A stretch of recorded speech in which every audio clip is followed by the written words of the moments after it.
नमस्कार, मैं हूं अंकुर। आप देख रहे हैं सत्य हिंदी। एक नजर अब तक की सुर्खियों पर। शंकराचार्य विवाद, मेला प्राधिकरण का नोटिस। सरकार ने शंकराचार्य होने पर ही उठाए सवाल। सुप्रीम कोर्ट के हवाले से कहा कि शंकराचार्य शब्द का प्रयोग कैसे, दिया 24 घंटे का अल्टीमेटम। शंकराचार्य बोले, शंकराचार्य कौन ये सरकार तय नहीं करेगी। शंकराचार्य का वीडियो शेयर कर अखिलेश ने सरकार को घेरा। यूपी सरकार अब शंकराचार्य स्वामी अभिमुक्तेश्वरानंद के खिलाफ खुलकर आ गई है।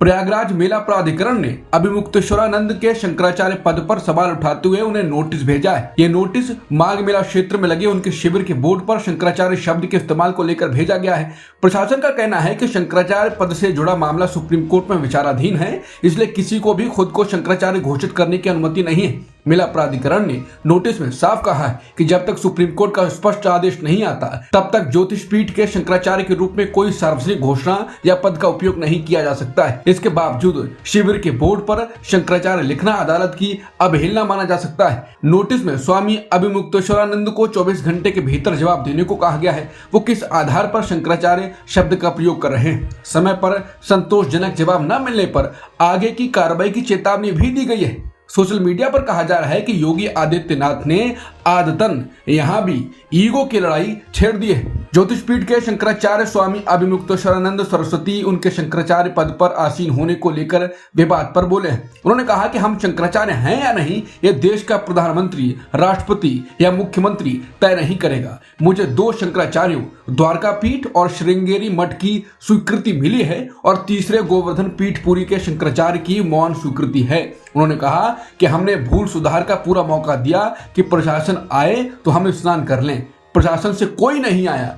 प्रशासन आकर हमें मौनी अमावस्या पर स्नान करवाता तो कुछ नहीं होता। हम ये टेक नहीं रखते। अखिलेश यादव ने शंकराचार्य स्वामी अभिमुक्तेश्वरानंद सरस्वती का वीडियो ट्वीट किया है, जिसमें वो बता रहे हैं कि कैसे साधु संतों को मारा पीटा गया। वो कमिश्नर की पोल खोल रहे हैं और बाकी अधिकारियों के बारे में बता रहे हैं कि कैसे उन्होंने साधु संतों को पिटवाया। अखिलेश यादव ने लिखा है कि भाजपा के महाभ्रष्ट राज में मेले के नाम पर 50,000 की महारकम कमीशन के रूप में गटक जाने का नया खेल शुरू हुआ है। इसलिए उन साधु संतों को भी सम्मान नहीं मिल पा रहा है जो मेले की शोभा होते हैं, जिनका दर्शन मात्र ही आशीर्वाद होता है। उनके साथ बेहद आपत्तिजनक, अपमानजनक हिंसा, दुर्व्यवहार शासन प्रशासन इसलिए कर रहा है क्योंकि मेला महाभ्रष्टाचार की कमीशन खोरी के इस गोरख धंधे में भाजपा गुट की मिलीभगत है। इसलिए जो भी मेले की दुर्व्यवस्था और बदइंतजामी के बारे में बोलेगा वो भाजपाई और उनके संगी साथियों के साथ साथ संघीय अधिकारियों के निशाने पर होगा और सरेआम शिकार होगा।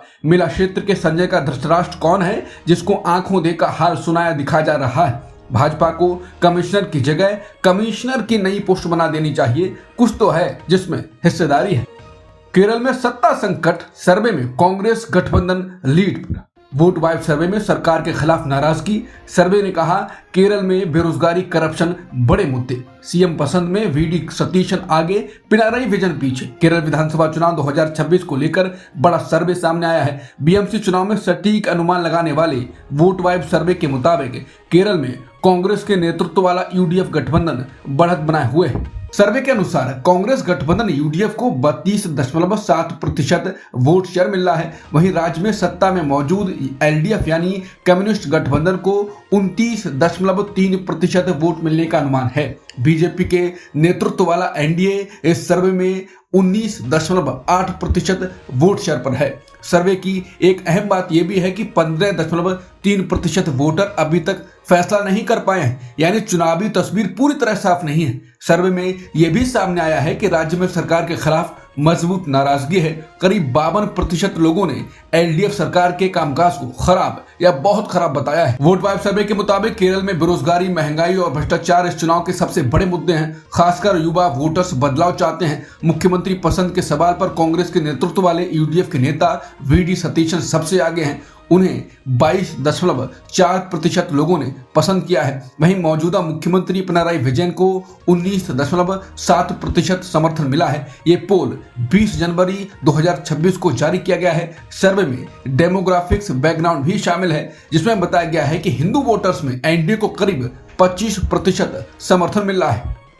नितिन नवीन बने बीजेपी अध्यक्ष, औपचारिक हुआ ऐलान। भाजपा ने नितिन नवीन को अपना नया राष्ट्रीय अध्यक्ष घोषित कर दिया है। मंगलवार 20 जनवरी को नई दिल्ली स्थित भाजपा मुख्यालय में आयोजित समारोह में इसका औपचारिक ऐलान किया गया। इस मौके पर पीएम मोदी, पूर्व भाजपा अध्यक्ष जेपी नड्डा और केंद्रीय मंत्री राजनाथ सिंह, अमित शाह और नितिन गडकरी ने नितिन नवीन को बधाई दी। बता दें, नितिन नवीन बिहार से 5 बार के विधायक हैं।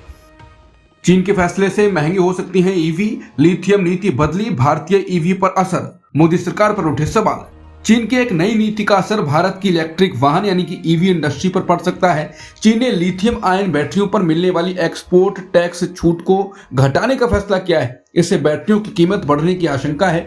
चीन ने अप्रैल से लिथियम बैटरियों पर टैक्स छूट 9% से घटाकर 6% करने का ऐलान किया है और इसे 1 साल में पूरी तरह खत्म करने की योजना है। इसका सीधा असर भारत की ईवी कंपनियों पर पड़ेगा, क्योंकि भारत की कई कंपनियां बैटरियों के लिए चीनी कंपनियों पर निर्भर हैं। बैटरी किसी भी इलेक्ट्रिक वाहन की कुल लागत का 1/3 से ज्यादा हिस्सा होती है। अगर बैटरियां महंगी होती हैं तो कंपनियों को या तो नुकसान उठाना पड़ेगा या फिर इसका बोझ ग्राहकों पर डालना पड़ेगा।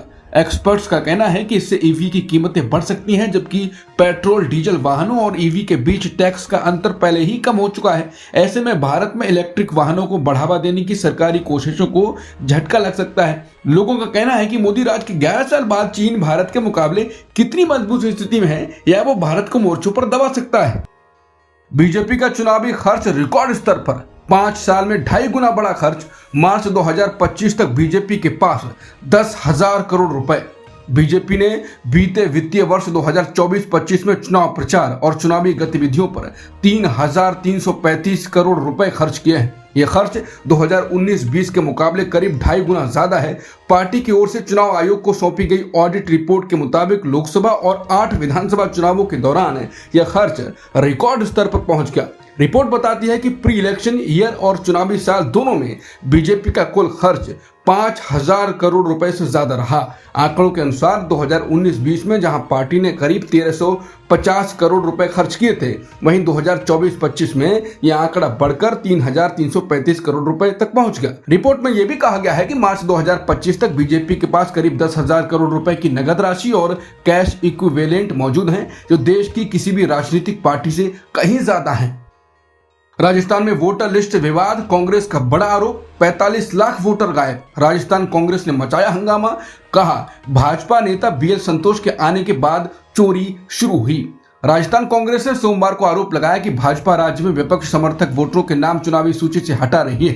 कांग्रेस ने इन फॉर्मों की फोरेंसिक जांच की भी मांग की। राजस्थान कांग्रेस के प्रमुख गोविंद सिंह डोटासरा ने राजधानी में प्रेस कॉन्फ्रेंस में कहा कि वोटर सूची का अंतिम ड्राफ्ट प्रकाशित होने के बाद 45 लाख लोग गायब, कहीं और चले गए या मृत पाए गए। इसके बाद 15 जनवरी तक आपत्तियां आमंत्रित की गई हैं। डोटासरा ने कहा कि 3 जनवरी तक सब कुछ सामान्य था, लेकिन 3 जनवरी को भाजपा नेता बीएल संतोष राजस्थान आए और उसके बाद वोट जोड़ने और हटाने की गड़बड़ी शुरू हुई।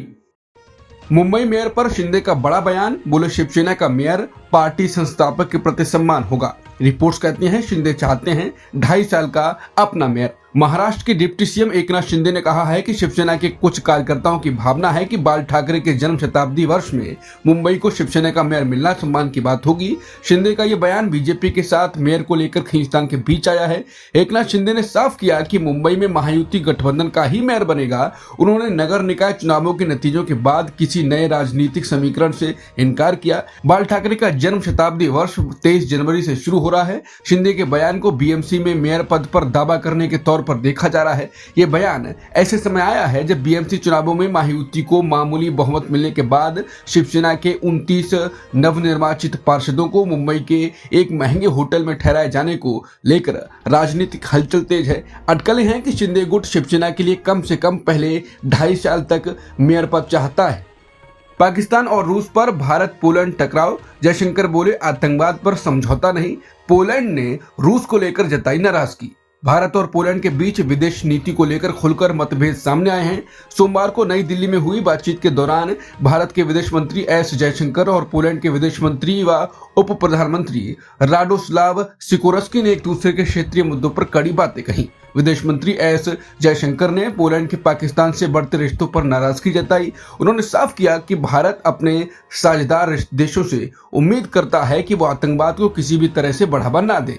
जयशंकर का इशारा पोलैंड के विदेश मंत्री की अक्टूबर 2025 की पाकिस्तान यात्रा की ओर था, जो भारत पाक तनाव के कुछ महीनों बाद हुई थी। वहीं पोलैंड के विदेश मंत्री सिकोरस्की ने बातचीत को खुली और साफ बताया। उन्होंने कहा कि आतंकवाद को लेकर भारत और पोलैंड की सोच एक जैसी है, लेकिन रूस और बेलारूस में हुए जापाड 2025 सैन्य अभ्यास में भारत की भागीदारी को पोलैंड खतरे के तौर पर देखता है। सिकोरस्की ने भारत द्वारा रूस से तेल आयात में कमी की सराहना की और कहा कि सिद्धांत अब भी मायने रखते हैं। उन्होंने रूस यूक्रेन युद्ध के लिए राष्ट्रपति पुतिन की आलोचना भी की। ये मतभेद ऐसे समय सामने आए हैं जब भारत और यूरोपीय संघ के बीच बड़े व्यापार समझौते की तैयारी चल रही है। विशेषज्ञों के मुताबिक खुली बहस के बावजूद दोनों देश रिश्तों को आगे बढ़ाने की कोशिश जारी रखेंगे।